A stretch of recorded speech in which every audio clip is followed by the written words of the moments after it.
Hey guys, Andy N, Spoken Label, back in the house. Sunday afternoon, yes. Spoken Label time. One of us to quite a local guest today that actually doesn't live that far away from where me and Amanda got married a couple of years ago, over in the wonderful area of Sale. Got fantastic Kate Hook with us today. I met Kate at Speakeasy, what, a couple months ago, Kate, was it now? Yeah, And yeah. but I did know about you from, I know you'd headlined Right Out Loud Sale, obviously in Sale. I think it was at the start of the year. So, but I'd been looking forward to getting Kate on air for a while now. So, I just got a book out. It's fantastic as well. But we'll come on to that. Now, Kate, obviously, for people that don't know you, then, and your bio was absolutely sodding hilarious as well. So, I've got to tell you that now. But give us the audio version of it and tell us all about yourself as a person, where your creativity originally came Okay. So primarily, I always say that I'm a mum before I'm a writer because that kind of comes before pretty much everything else. I was born in Wythenshawe and grew up in Wythenshawe till I was about 16. Moved over to New Mills where there was absolutely nothing to do and one bus a week, so I couldn't get anywhere that I needed to go. And that's really when I started doing a lot of my creative writing. Bizarrely went on to do an English degree at university and absolutely hated it because I absolutely hated picking apart all this beautiful literature and all these wonderful words and thinking, why can't we just read it and enjoy it? Why do we have to, pick the absolute bones out of everything that we're enjoying about it? And then, once work started and life got in the way, the writing very much got shelved.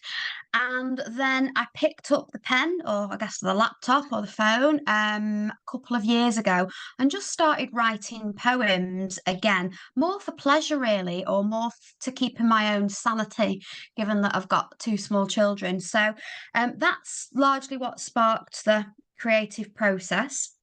Um, in terms of writing the book that I've done, and in terms of getting the poems together for that, and again, I can talk more about the book in a moment, but I wrote the book because I have an older sister who lives abroad. And she gave us the news last year that unfortunately she'd been diagnosed with womb cancer. from. And she was about to start chemotherapy, and if you're going to get any kind of illness, the best place to have it is Qatar with private medical insurance because the facilities are wonderful. It's far, better than what you'd get on the NHS here, sadly. So the good news is she's absolutely fine. She's absolutely flying. She's had a glow up. She looks better than ever. Um, so we just all, as a family, felt pretty helpless. We couldn't do anything to help her. We couldn't go over there because we didn't want to bring a load of germs over on a plane, and obviously she couldn't come over here because she was having a treatment abroad. So I thought, right, what can I do to help? I can't help her practically, so what can I do? So I just started writing. And I turned around one day to Christian, my husband, and I said, right, it's a mad idea, this, but, and he's used to them. It's a mad idea, but I'm going to write a poetry book and I'm going to sell it and I'm going to donate some percentage of the profits to a women's cancer charity. And this was at like 7 in the morning as we're all getting ready to leave the house. And he was a bit like, oh, all right, okay. So that's what I did. So I basically decided I had no idea where to start. I had about 5 or 6 poems. Um, I went into Waterstones actually, and I looked at Brian Bilston's book, and I just thumbed through it, and I was like, right, if you want to get a poetry book, how many poems do you need approximately? Oh, right, he's got 45. Okay. And then once I'd got to about 40, I'd had enough. I'd written about 40, I'd had enough. And then I said, do you know what? What would really make this go with a pop would be some good illustrations. Really, really good illustrations. So I started looking online at illustrators and Fiverr and stuff like that to see if I could get some illustrations. And then I remembered that we've got a good friend who's an illustrator, and he's based actually just down the road in Stretford. Um, Yay, and it just yay. felt like the right thing to do. We're Stretford, and it just felt like the right thing to do because I'm obviously from Manchester, from Wythenshawe. Paul, who illustrated the book, is from Stretford. I appealed for somebody locally to proofread and edit the book and format the book. So if this was like some organic produce now, we could put like a little local organic homegrown label on it, because it really has been created and produced in the Manchester area. And it just felt like the right thing to do, because as you might have seen from reading it, it's a very Mancunian book. I was a bit Yeah. worried about slinging it out to somebody abroad in America and then, flicking through it going, what's the meaning of this word mithering? What is mithering? And I didn't want to have to explain all the terminology. There's a lot of Manc terminology in it. So it just all came together. I approached a publisher to get it published. It's a self-published book.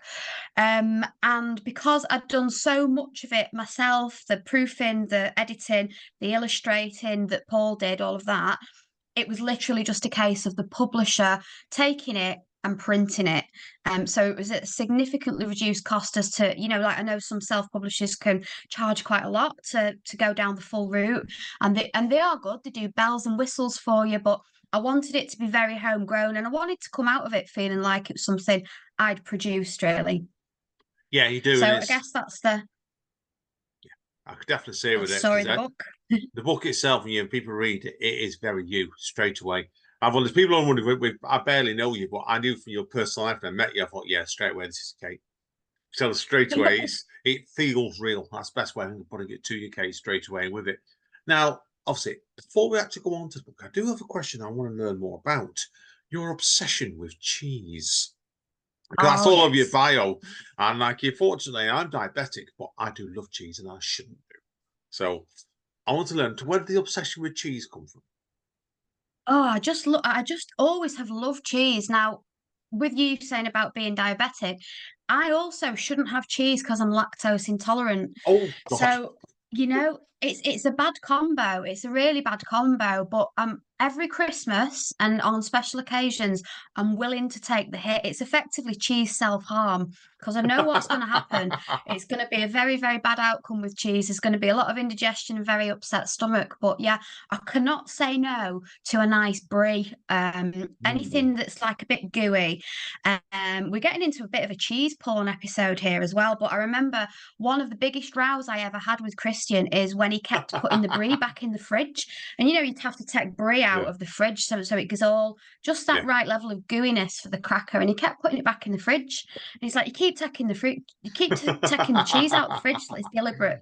Stop putting it back in the fridge, you absolute monster. Um, so yeah, and I'm a sucker for something like a nice gooey brie, or basically anything the moldier and smellier the better, which is the worst kind of cheese I can have, really. It doesn't agree with me, but again, I'm willing to take the hit.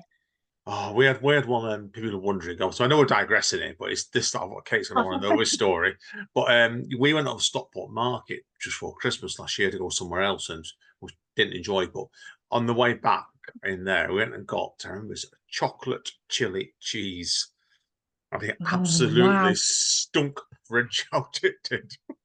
It was a case of like, for about 2 weeks afterwards, every time both of us wanted lunch or something, we both, all we could smell on our sandwiches was chili chocolate cheese.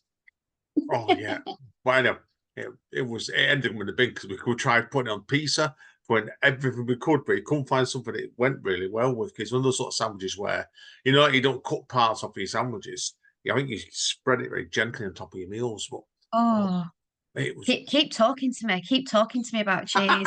I don't know why it just goes so well as with wine as well. I mean, we've bought some cheeses in the past, and sometimes you open the fridge and it literally smells like a tramp's arse. And if your Yeah. fridge doesn't smell like a tramp's arse at Christmas, then it's not really Christmas, is it? To be honest, so Oh no, yeah, I know. it's the But way forward. did it for my dad at that market because we got him a double chocolate cheese. And I know my mum was moaning at me for weeks after because she likes cheese about the complete opposite of what my dad does. My dad's like that. And my dad's diabetic like I am. So he's like, he has little bits of it every now and then. But when he does, he probably does. So, God, yeah. So, Awesome. and let's get into the poetry. We're going to be here all day because cheese is a dangerous topic for me. And I know you, Kate, it will be the same. So, now, obviously, the book itself, first of all, it's like people wonder, it's called I Can Hear You Ironing. I want to learn, first of all, why the title I Can Hear You Ironing? Okay, so I get that question a lot because it is a little bit of a bizarre title. So this is a true story. The title is actually derived from a genuine text message that I sent to poor old Christian. Going to have a lot of your listeners feeling very sorry for Christian at the end of this. There's going to be like a helpline set up for him. But yeah, when I just had my eldest son, Jude, we were in the throes of newborn life. He was still waking up several times a night, new parent syndrome, everybody was knackered. And we'd got into a bit of a routine where even though I was up feeding all night, when it got to like 6 in the morning, Christian would come in, he'd take Jude, he'd put him in his little chair, and he'd watch him ironing and getting ready for work, and he'd take him in the bathroom with him. And he just loved watching his dad get ready for work. And it just allowed me to grab 45 minutes, an hour of uninterrupted sleep before he went to work. This was obviously in the days when everybody was in the office every day. So we got into that little routine, and then there was a bit of a miscommunication one day. He didn't see the light on. He thought we might still be sleeping. He didn't want to come in and disturb us, so he just cracked on with his shower and his ironing his work clothes in the next room. And I was texting him, like furiously texting him, like, can you come and get him? Can you just come and get him? Can you just come and get him? And in my sleep deprived state, I was texting all these. That's like the kindest text to send. I can hear you ironing. There was a lot of abuse. And I sent him a text, I can hear you ironing, oh, thanks now. I'm not going to get enough sleep on all this abuse. And then before he came to work, he popped his head in and I was like, yeah, I can't believe it. I can't believe it. You've just ignored us and why have you not come to get him? And he was like, I've not had any texts. I've not had any. And when I actually checked in my sleep deprived state, I'd sent them all to my eldest sister, who basically woke up to just all this random abuse. Like that, what's gone on? So yeah, it was the title really of the main text, and it just kind of sums up that absolutely mental paranoia that you get when you're a new parent. And honest to God, there's things that you say to each other on the landing at 4 in the morning as new parents that if at any other point in your marriage you said it, you'd get divorced. But anything that's said on the landing at that hour, it's just like, all bets are off because the sleep deprivation just gets you.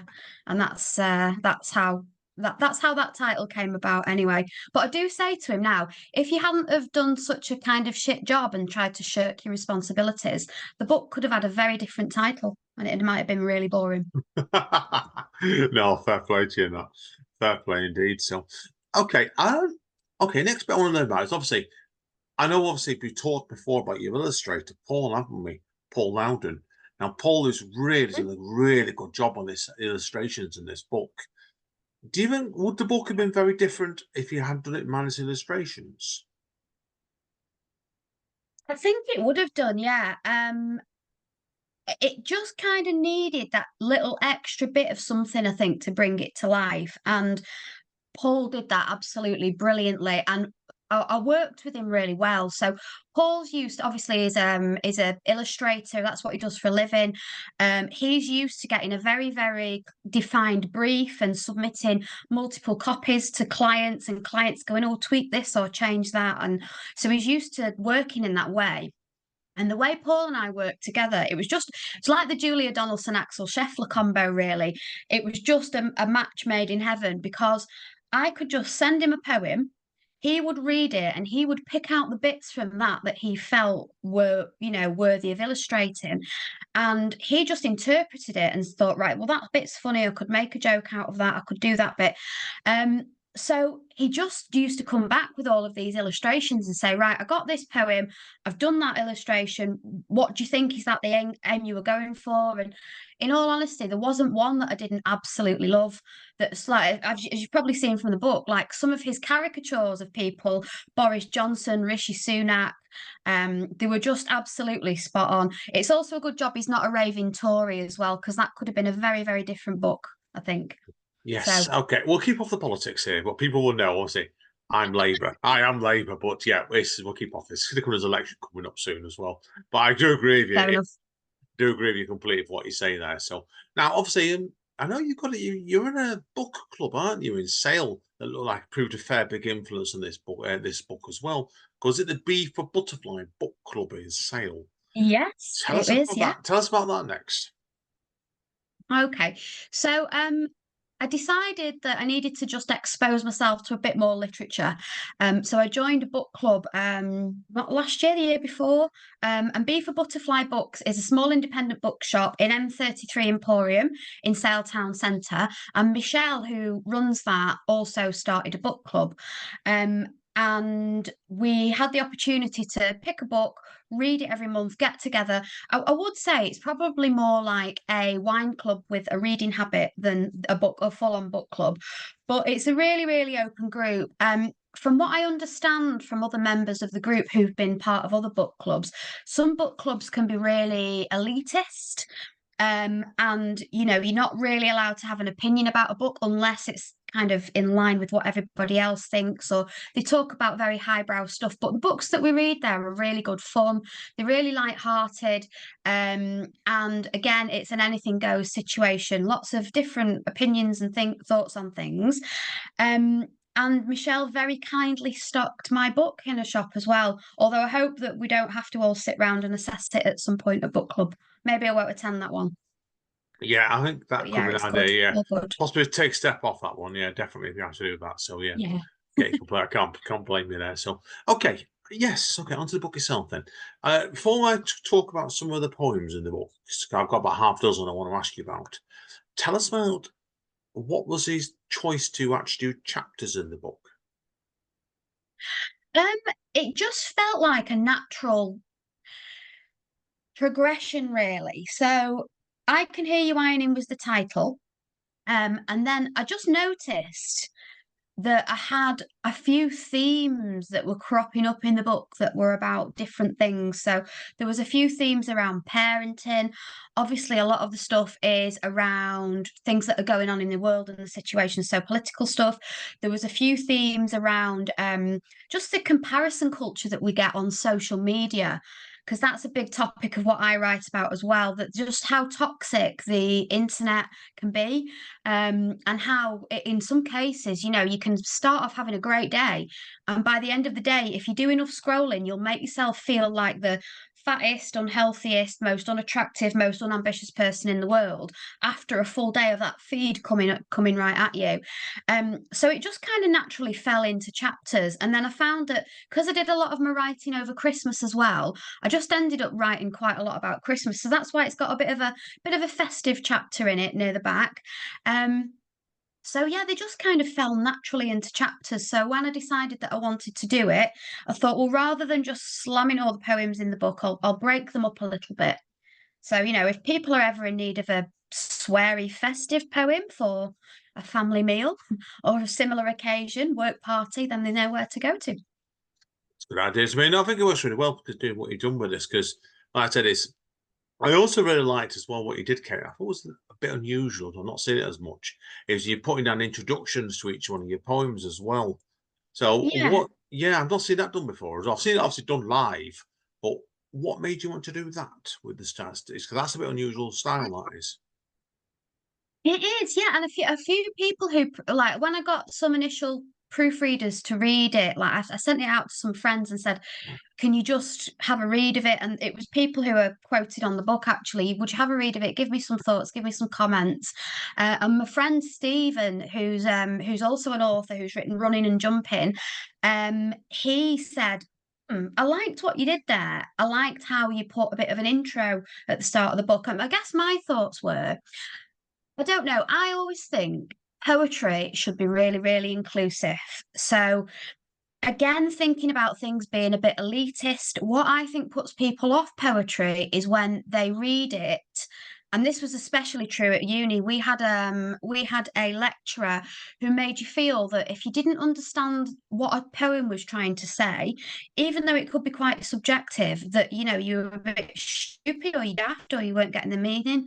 And it just always felt very elitist. And I thought, I mean, there's no doubt with some of my poems what they're trying to say. I'm not exactly Lem Cisse, where it's all very mysterious.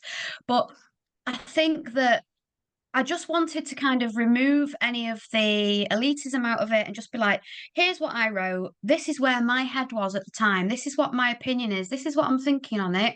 This is where I was coming from when I wrote it. So if you read some of them out of context without the intro, so if you think about it, for example, the one about Gammon's Lament, um, when I first posted that on Instagram without any kind of blurb around it, so obviously that's taking a bit of a swipe at people who believe everything on social media and they're a bit kind of, a bit prejudiced, bit racist, and that's totally not where I was writing it from.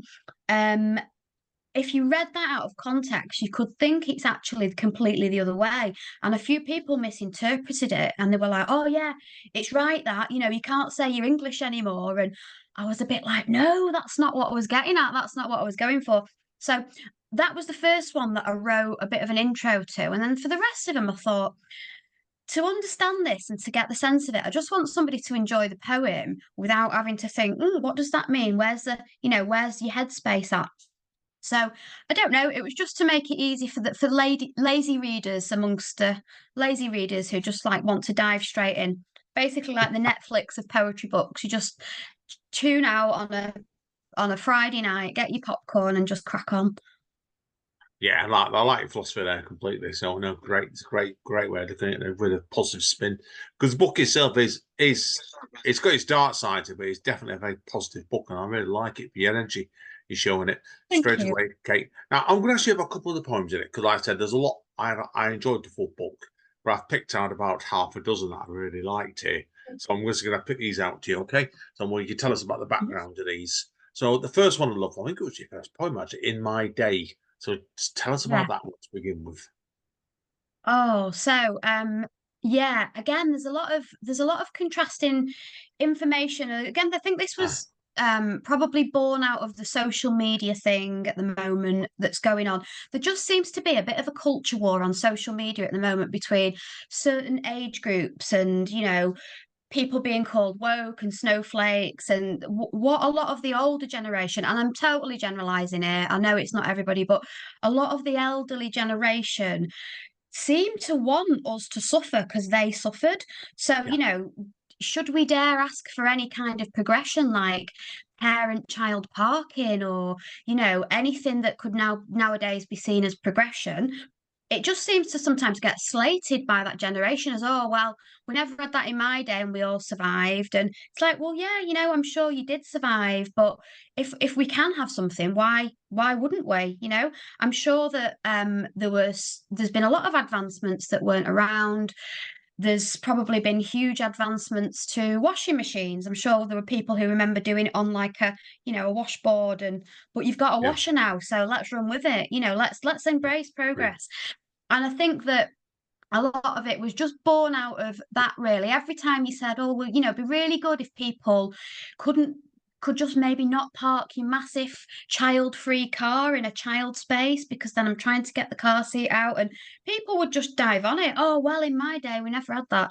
So it was just about that kind of thinking, really, and just challenging. Why would we not want progress? Why would we not want that if we can have it? I agree completely. You look back at the way it was, say, that period. Like I said, I'm of the age, look a bit older, but not much, should we say. I grew up in the 70s and like it wasn't easy times in there sometimes. And nowadays, Mm. I think in some ways it's a lot easier, some ways it's a lot harder. But there's a balance in it. But yeah, I do agree with you completely with your points on that one. That's why I really thought it's a great poem to start off with that one. Ticker light as well and PA required immediate start. Yeah. Now that one really resonated well with me, that one. So go on to that one next. Okay, so I was looking for a job. So when I left, I was made redundant, unfortunately, when I was on maternity leave from my last employer. And it was good in a way because it gave me an extra year to spend with my youngest son. So I had a bit longer with him. But then I realised I needed to get back into work, and I just realised how much prejudice was aimed at people who had been off on maternity leave and just how hard it was to get your foot back in the door as a woman and as a mum into the world of work. And I can't even tell you how many job applications I sent out where I could have done the job with my eyes shut. It was less money than I'd been on. It was all the skills and qualifications I had, and I just didn't even get a response on some of it at all. And I was like, oh my God. And then I spoke to a recruitment consultant. Um, and I was like, am I imagining this? Is this my paranoia? Is there something else? Or she went, no, she said, you're right. She said, because you've been a parent, people assume certain things about working parents. You're probably going to have loads of days off sick. You've probably just sat around on maternity eating cake. You've probably lost all your skills and all you're interested in is being a mum. And it's absolutely not true. And I wanted to highlight that if you've been a full-time parent, just how hard that job actually is, and you're expected to be a chef, a PA, a counsellor, everything in between, and there's nobody who can get stuff done like a parent, in terms of deadline and multiple priorities. So I guess that one was more around the fact that just because I've birthed a child, it doesn't mean I've birthed all my skills and brain cells as well. They're all still there. They're ready to be used, and there's a lot of skills I've picked up along the way. So it was, I guess, a bit of a beacon of hope to people who maybe are parents and are looking to get back into the world of work. Don't forget your skills. Don't forget how good you are. Don't forget all the stuff you've done. You've not just sat around breastfeeding and eating cake. You've done all this amazing stuff. So tap into that. Great point. Again, so I agree completely with your philosophy in that one. So it shows you society in some ways, and we have grown a lot. But we've still got a long way to go yet, I think, don't you? No, I agree with you. Absolutely. Next one I want to talk about, and this is the greatest title on the book, this one. And this is one we were talking about before that. I'm going to probably refer to a mutual friend of ours on the radio. I told you I'll get away with reading this one out on the radio, and I'm sure you can guess. This one is this why I'm going to put swear count for this podcast afterwards. Is you don't get twats on Instagram. I have to ask you about where the story of that one came from, because it's brilliant. This piece, brutal, but brilliant. Yeah, well, the original title of that was a different swear word that is probably one up from twats that I changed it in the end because I just thought it's got one C bombing right at the start of the book. I thought, well, that's probably enough for the first book. Yeah, again, it was more of a commentary on social media. Like I came off Twitter, or X as it's known now, a long, long time ago. I've now had to go back on it for work purposes. Now I've got a job. And it's just as big a cesspit as it ever was. And I just found that Facebook and X was just a real cesspit. There just seemed to be a theme around people saying whatever they wanted to whoever they wanted, however they wanted, and absolutely no consequence. It all seemed consequence free. It was just a very, very toxic and hostile environment. And even though Instagram isn't exactly blameless, and there's still a lot of stuff that's said on there, it just feels a little bit more of a friendly place. And I don't know whether that's the whole pictures thing or the whole film thing. Like I don't know if like the visuals make people look at who they may be calling out or swearing at, and it makes them look into the whites of their eyes and go, oh, actually, do you know what, I'm not going to write that someone looks fat in that outfit, or I'm not going to write, oh, I hate you, because I can see the person. So Insta just seemed to be a little bit more of a holistically nice place. It was pictures of people's tea, pictures of people's children having a lovely time. But then towards the end of the poem, does kind of get a little bit of a twist, because I wanted to point out that it's not entirely perfect. There's still a lot of marketing that goes on there. If you went on that platform now, you'd be told you need 2 face creams, 3 concealers, weight loss pills, and a new top in order to just get you to the end of the week. So it's not entirely blameless, but it just seemed to be a little bit of a nicer place than the others. But that's not hard. No, it's not completely. That's why I'm very, very cautious. Even though I said people wondering the Spoken Label podcast, I have to promote it on a lot of these social medias. I keep a distance back from it. I think I always have done, because I think you can easily get yourself dragged up into stuff completely, and that's throughout the board. Because even there's so many social media platforms now for the obvious top 4 or 5. It's you're not careful, you do cause yourself about depression. That's why I keep off it as much as I can, really. So. I agree with you completely with that. I did agree with your comment about TikTok as well, because I've got a 16-year-old nephew absolutely worships TikTok. And I can't get my head around it at all. So with your point going about it's not for you, and I could well relate to that. Yeah, it's I have to use it a little bit for work now. Mm. So I've had to kind of come out of the dark ages and get down with the kids and start using it a bit. But it just scared me a while ago to hear that such a huge percentage of the younger generation get their news from TikTok because they find it to be more trustworthy than like main TV outlet channels and things like that. And I was like, wow, but anybody can go on these platforms and they can post anything. Doesn't have to be true. But yeah, I'm still not fully invested in TikTok. Don't get me started on Snapchat. I don't even know what it is. Like my niece has it. I do, All the but I youngsters have do it. not worked it out at all. All I keep about Snapchat is stuff that I can't print that I can't talk about on this podcast. That's the best way to leave. We'll leave that alone and move on, definitely. So, but yeah, no, great. Anyway, I also want a couple of your poems I want to talk about areas to try and cover a bit further in the book. I particularly like the poem "A Letter to My Young Self" in the '90s.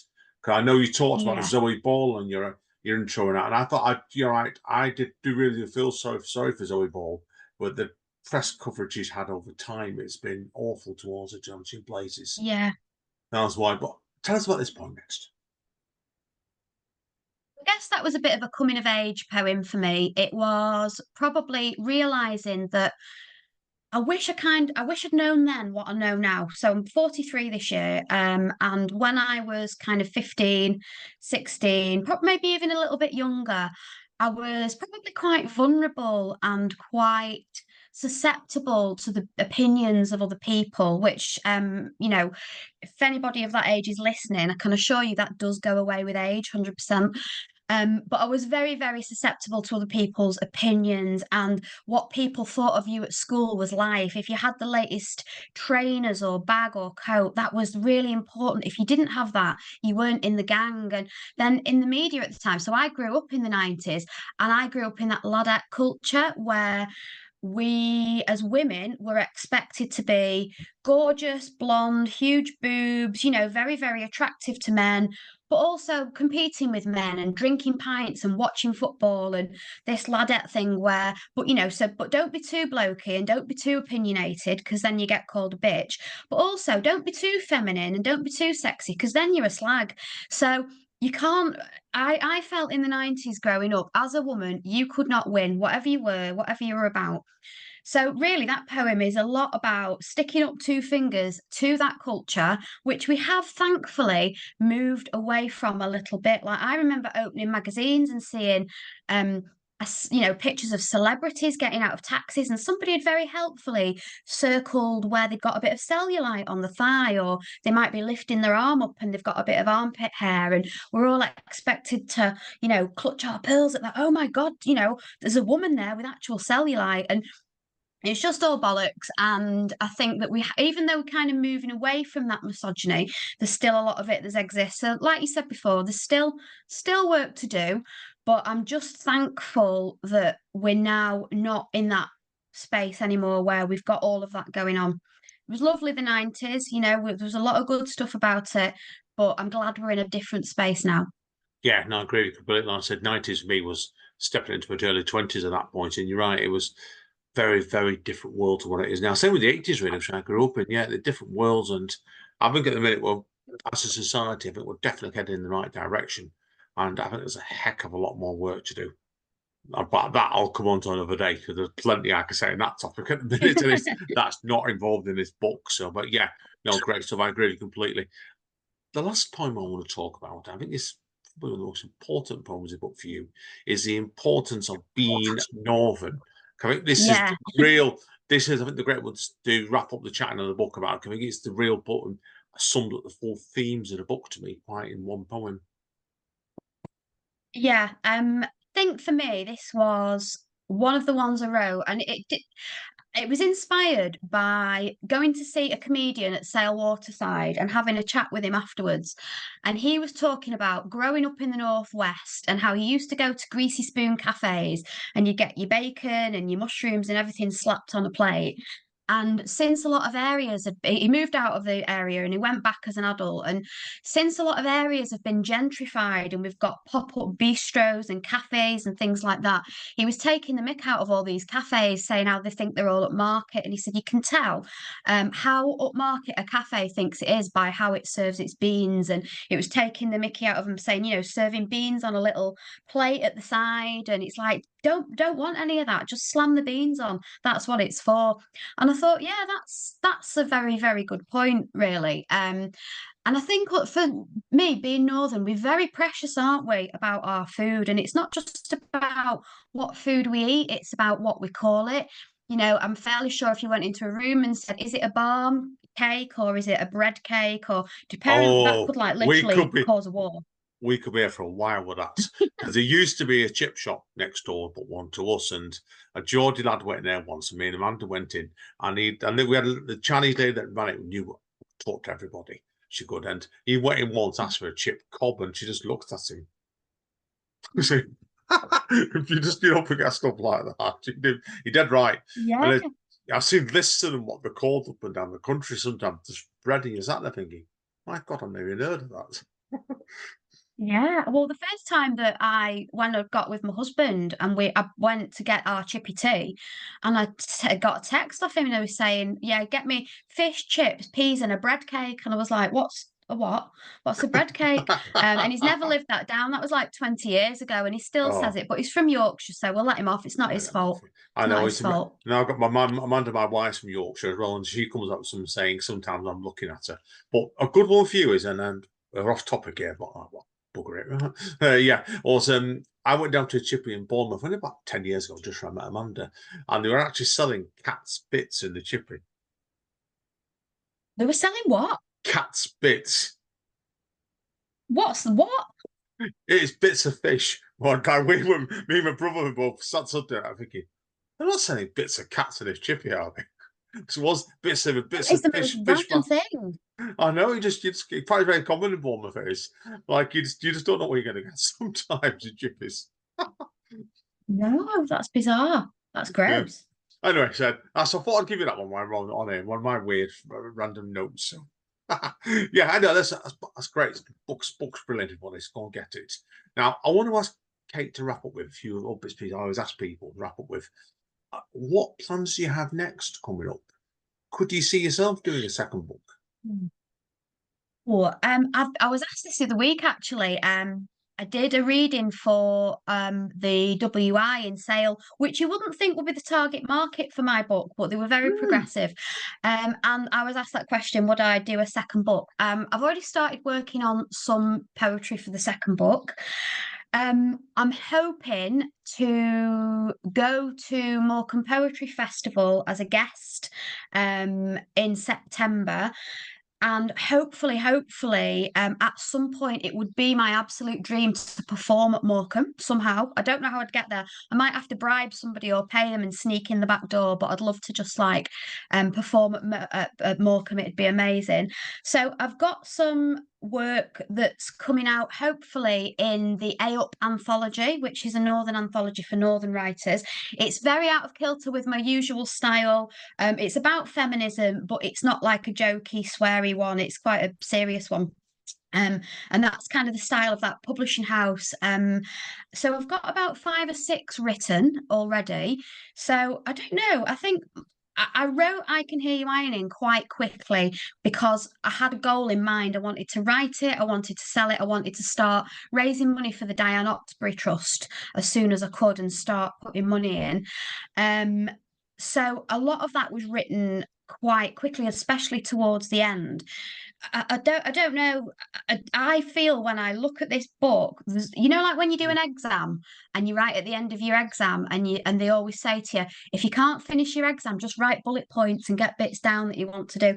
I felt I did that, and I felt I rushed some of it, and I would have liked a bit more time to do it organically. So I think if I do another book, I will probably let it organically come to an end with the number of poems rather than think, right, I'm on 35 now, I need to be on 36 poems by next Wednesday. And I'd probably do it a lot more organically than just rush it. So there's something in creation anyway, but Yeah, I'd absolutely love to do another book. I think people will be fed up of me by then, though. Like, oh, it's that sweary woman again. Well, I've done 10 books myself on the poetry, and it's not stopped me yet, to be honest with you. So, cross the bridge when you get to 70, I would say. Right, definitely so. So brilliant. Okie dokie. Right, to wrap up part one then, Kate, give us a hard sell. Well, I always like this. It's not, I say soft sell, really. Where can people get hold of your book if they wish to investigate further? Okay, so the main place they can get this is from Bee for Butterfly Books, which is in Sale Town Centre. So they can either pop into the Emporium, which is wonderful, or Michelle has an online ordering service at Bee for Butterfly. It's also available online at Brown Dog Books, which is part of the publishing house.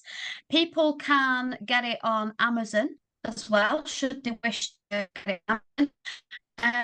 And one of my biggest enjoyments of life is that even though you can get the book on Amazon, there is actually a poem in the book slagging off Amazon, which is my little sticking it to Amazon. And Rebel, you can rebel. get it at WH Smith online as well. There's Brilliant. also a random guy selling it on eBay from Australia, and we're not sure why. But yeah, don't use him. Go to one of the trusted outlets. Yeah, that's as I always say, go to all, and I'm not sure if I want to include Amazon on this, all reputable booksellers and Amazon, definitely so. Yeah, no, I agree with Yes. you. Brilliant. Okie dokie then. Right, where can people Yeah. get hold of you, Kate, if they wish to speak to you further? Okay, so I am at Kate_Hook_writer on Instagram.